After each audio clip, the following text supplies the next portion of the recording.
Magandang buhay mga idol, Sports Life Channel PH po. Mga boss, sa video natin ngayon, pag-uusapan natin ang tunay na dahilan kung bakit aalis na sa PBA ang Rain or Shine. At mga players nito, binebenta na ba? Sinong teams kaya ang kukuha sa kanila? Yan ang mga pag-uusapan natin ngayon mga boss, pero bago yan, huwag niyong kalimutang mag-like at mag-subscribe sa ating channel. I-click nyo na rin ang notification bell para lagi kayong updated sa mga sport news na malulupit. Pasupport na din po ang aking Facebook page, ang Sports Life Channel PH. Salamat po. Ito mga boss, maingay na pinag-uusapan ngayon sa social media ang balitang pag-alis daw ng team ng Rain or Shine sa PBA. Muling umingay nga yan dahil sa report ni Sir Snow Badwa. Ngayon mga boss, may mga lumalabas na namang balita na ang tunay na dahilan daw kaya aalis na sa PBA ang Rain or Shine dahil daw nalulugi na ito. Hindi naman kasi lingid sa ating mga kaalaman na kahit mayayaman at malalaking negosyo sa ating bansa at maging sa ibang lugar apektado ng pandemya na nararanasan ng ating mundo ngayon. Isa daw yon sa mga dahilan kung bakit aalis na sa PBA ang Rain or Shine. Saka kahit natigil ang PBA, patuloy pa din ang sahod ng mga players at coaches nila. May mga rumors din na isa ang team ng Rain or Shine na humiling daw sa PBA na bawasan muna ang sahod ng mga players habang tigil ang mga laro sa PBA. Pero hindi naman daw pinayagan niya ng Commissioner's Office. Hindi naman kasi lihim sa atin kung gaano kalalaki ang sahod ng mga yan. Kaya para sa isang independent team na katulad ng Rain or Shine, iindahin talaga nila yan. Ang tanong din ng mga PBA fans, lalo na ang mga fans ng Rain or Shine, kung matutuloy ang pag-alis nila sa PBA, paano na yung mga players nila? Kung may bibili kasi ng team at prangkisa sa PBA, kasama na doon yung mga kontrata ng mga players na naglalaro sa team na yon. Kung baga, magpapalit lang ito ng bagong prangkisa. Kasama na dyan na babaguhin ang pangalan ng dating team na yon. Pero may mga rumors din na lumalabas ngayon na ibinebenta na daw ng Rain or Shine yung mga high value na players nila.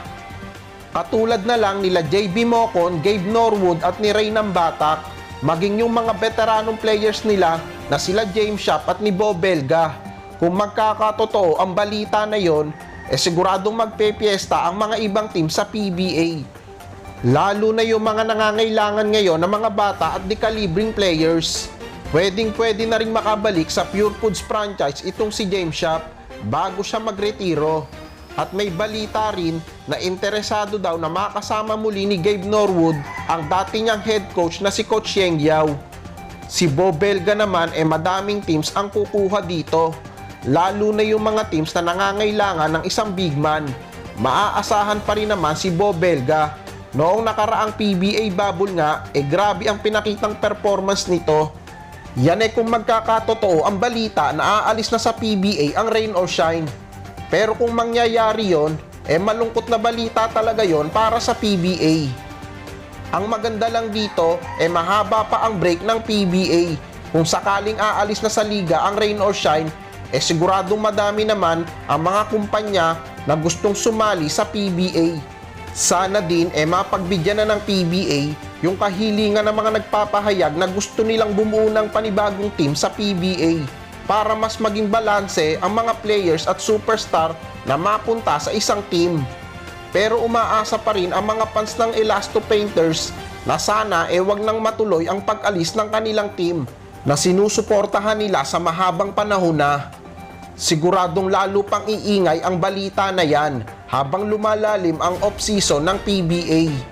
Kayo mga boss, ano ang saloobin nyo sa issue ng pag-alis daw ng Rain or Shine sa PBA? I-comment nyo na yan sa ating comment section. Bago tayo magtapos, shoutout muna kay Boss Pepe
Prado.